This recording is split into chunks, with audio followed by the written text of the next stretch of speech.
আবারও একটা নির্বাচনকে কেন্দ্র করে এ বাংলায় 4 বিধানসভা কেন্দ্রে উপনির্বাচন। মানিকতলা, বাগদা, রায়গঞ্জ, রানাঘাট দক্ষিণ 4 বিধানসভা কেন্দ্রে উপনির্বাচন। সকাল থেকে ভোট গ্রহণ পর্বের একের পর এক ঘটনা, বিক্ষিপ্ত অশান্তি, কোথাও বিরোধীদের বাধা দেওয়া, মারধর, আক্রান্ত, হুমকি, নানা রকম ঘটনা ঘটছে। সদ্য সমাপ্ত গোটা দেশ জুড়ে লোকসভা নির্বাচনে বাংলার 42 আসন এবং এবার উপনির্বাচনে 4 কেন্দ্রের দিকে নজর, তার কারণ 4 কেন্দ্রে খুব গুরুত্বপূর্ণ একটা সমীকরণ রয়েছে। 2021-এর বিধানসভা নির্বাচনের নিরিখেই 4 কেন্দ্রের মধ্যে 3 কেন্দ্রে বিজেপি জিতেছিল।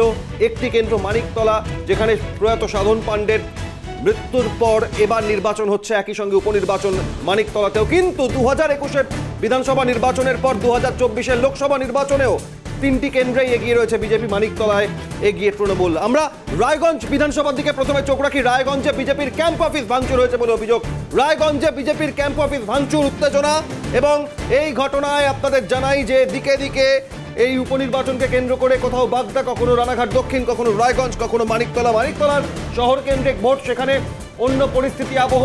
কিন্তু এই 3 উত্তর দিনাজপুরের রায়গঞ্জ, উত্তর 24 পরগনার বাগদা এবং নদিয়ার রানাঘাট দক্ষিণ, এই 3 কেন্দ্রে উপনির্বাচনে একের পর এক বিক্ষিপ্ত অশান্তির খবর আসছে এবং 3টি কেন্দ্রে 2021-এর পর 2024-ও লোকসভা নির্বাচনে বিধানসভা ভিত্তিক ফলাফলেও এগিয়ে রয়েছে বিজেপি। রায়গঞ্জের ঘটনা, বিজেপি ক্যাম্প অফিস ভাঙচুরের যে অভিযোগ, রাজা সাহা সরাসরি রয়েছেন। রাজা, কি পরিস্থিতি সামনে আসছে?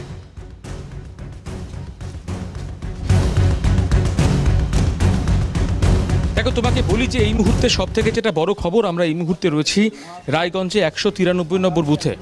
कैंप ऑफिस है ना, वो कैंप ऑफिस तोड़ दिया है टीएमसी वालों ने।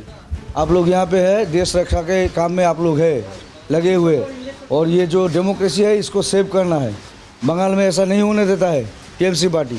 आप लोग देखिए उधर। এখন তোমায় বলি যে 193 নম্বর বুথ আব্দুল ঘাটায় আমরা রয়েছি। এখানেই কিন্তু যে বিজেপির যে ক্যাম্প অফিস রয়েছে, সেই বিজেপির ক্যাম্প অফিস কিন্তু ভাঙচুর করবার অভিযোগ, এবং অভিযোগ সরাসরি শাসক দল তৃণমূল কংগ্রেসের দিকে। আমরা তোমাকে বলি যে কার্যত যে ছবিটা আমরা দেখলাম, এবং স্থানীয় বাসিন্দারা যেমনটা জানালেন, এবং মানস ঘোষ প্রার্থী যেমনটা তিনি বললেন, তিনি কিন্তু স্পষ্ট করছেন যে একেবারে যে বিজেপির ক্যাম্প অফিস, সেই বিজেপির ক্যাম্প অফিস কিন্তু একেবারে ভেঙে তছনছ করে দেওয়া হয়েছে। একাধিক জায়গায় ছড়িয়ে ছিটিয়ে রয়েছে টেবিল থেকে শুরু করে ছাতা। আমরা দেখলাম যে মানস ঘোষ বিজেপি প্রার্থী, তিনি এলেন, তিনি আসবার পরে একেবারে তিনি নিজেই কিন্তু টেবিল, ছাতা, যাবতীয় সব কিছু ঠিকঠাকভাবে পাতলেন এবং তিনি নিজেই বসলেন, এবং তিনি আবার কর্মীদেরকে মনোবল চাঙ্গা করবার জন্য তিনি কিন্তু কর্মীদেরকে আহ্বান জানালেন যে তারা ক্যাম্প অফিসে এসে বসুক। একেবারে সব কিছু মিলিয়ে তোমাকে যেটা বলার চেষ্টা করি যে এই মুহূর্তে তবে আব্দুল ঘাটায় কার্যত একেবারে উত্তপ্ত পরিস্থিতি, তার কারণ বিজেপি যে ক্যাম্প অফিস, সেই ক্যাম্প অফিস কিন্তু ভাঙচুরের অভিযোগ। মানুষবাবু, মূল অভিযোগটা কী ছিল এখানে? এখানে গণতন্ত্রের, গণদেবতার আশীর্বাদ তৃণমূল কংগ্রেস পাবে না।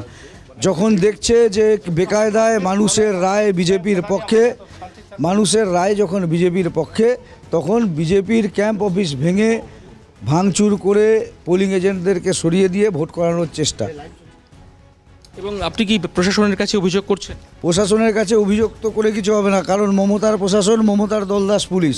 আমাদের কাজ ডাইরেক্ট বুথে গিয়ে যেখানে এরকম হচ্ছে সেখানে গিয়ে আমাদেরকে সরাসরি নামতে হচ্ছে, প্রতিবাদ করতে হচ্ছে। মমতার পুলিশ কিছু করবে না। দেখো, একেবারেই তোমাকে যেটা বলার চেষ্টা করি, আব্দুল ঘাটাতে তিনি এলেন এবং একেবারে তোমাকে বলি যে মানস ঘোষ তিনি কিন্তু সরাসরি অভিযোগ করছেন প্রশাসনের ওপর তিনি আস্থা হারিয়েছেন, তিনি কিন্তু এ বিষয়টি স্পষ্ট করলেন। অভিক, একেবারেই রাজা, এক্ষেত্রে দাঁড়িয়ে কেন্দ্রীয় বাহিনী মোতায়েন করে লোকসভা নির্বাচনে বাংলার 42 আসনে, সেখানে প্রথম থেকে সপ্তম দফায় দফায় লোকসভা ধরে ভোটে কেন্দ্রীয় বাহিনীর ভূমিকা। আর আজ এ বাংলায় মাত্র 4টি বিধানসভা কেন্দ্রে উপনির্বাচন, সেই নির্বাচনেও পর্যাপ্ত পরিমাণে কেন্দ্রীয় বাহিনী, জাতীয় নির্বাচন কমিশনের সিদ্ধান্ত, এবং তারপর যাতে এই কেন্দ্রগুলিতে কোথাও কোনো অশান্তি না ঘটে তার জন্য কড়া নজরদারি, কিউআরটি টিম, পুলিশ পর্যবেক্ষক। তারপরেও কেন এভাবে ক্যাম্প অফিস ভাঙচুর করার সুযোগ পাচ্ছে যে দলই হোক না কেন? আর দুটো ছাতা, টেবিল আছে, ফ্লেক্স আছে, ব্যানার আছে, টেবিল সবই আছে। ওখানে আপনাদের, ওখানে আমাদের লোক কিছু করে নাই আপনাদের। না ভোটাধিকার প্রয়োগ করতে দেন। এখানে ভোটাধিকার করছে না, আপনি বলুন জোর করে বল না না করেন না। দেখেন বলছি আপনাদের এখানে যে আপনারা যে এই যে মানে রাস্তাটা অবরোধ করে, এই যে অবরোধের মতো এই গাড়িগুলো রাস্তা রাখছেন। দাদা, আপনি আমি এখানকার পঞ্চায়েত সদস্যর হাজবেন্ড।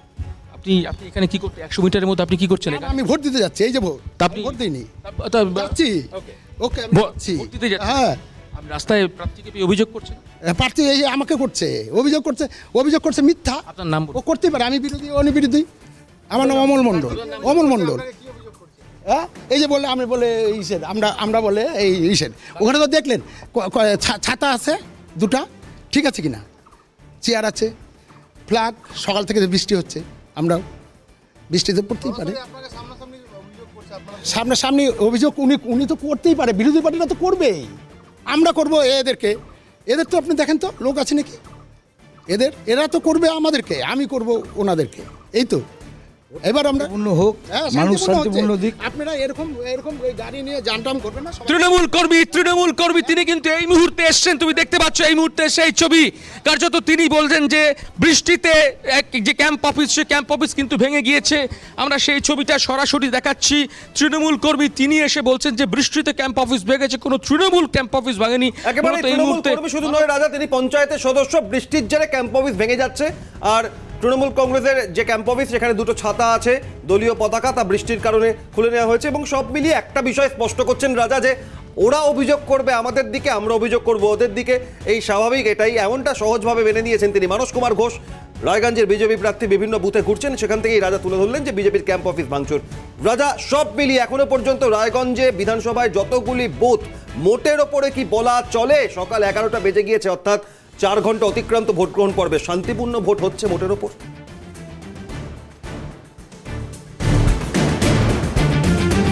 দেখো, একেবারে তোমায় বলি যে 4 ঘন্টা প্রায় অতিক্রান্ত। মানুষবাবু, 4 ঘন্টা তো ভোট হয়ে গেল, শান্তিপূর্ণ ভোট বলবেন এখনো পর্যন্ত?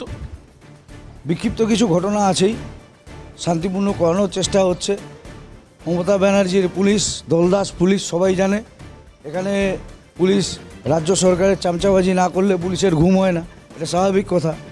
কাল রাত্রি 1টা 2টা অবধিও আমাদের পোলিং এজেন্টদেরকে ধমকানো চমকানো হয়েছে যাতে তারা বুথে না বসে। পাশাপাশি আজকে ক্যাম্প অফিস, এখানে দেখুন আমাদের ক্যাম্প অফিস ভেঙে দেওয়া হয়েছে এবং বুথে বসতে দেওয়া হয়নি। এসে তারপরে এগুলো সব ঠিকঠাক করতে হচ্ছে, বসাতে হচ্ছে। কার্যত তুমি স্পষ্ট শুনতে পেলে যে বিক্ষিপ্ত কিছু ঘটনা, সেই বিক্ষিপ্ত কিছু ঘটনা ছাড়া কিন্তু মোটের উপর এখনো পর্যন্ত শান্তিপূর্ণ। কিন্তু আমরা যে ধন্যবাদ জানাবো, পরিস্থিতি দিকে নজর রাখো। দিনভর আমাদের প্রতিনিধিরাই 4 বিধানসভা কেন্দ্রের উপনির্বাচনে নজর রাখছেন চারদিকেই, এবং একই সঙ্গে মানিকতলা, রায়গঞ্জ, বাগদা এবং রানাঘাট দক্ষিণ বিক্ষিপ্ত কিছু অশান্তির খবর, বিরোধীদের বাধাদান।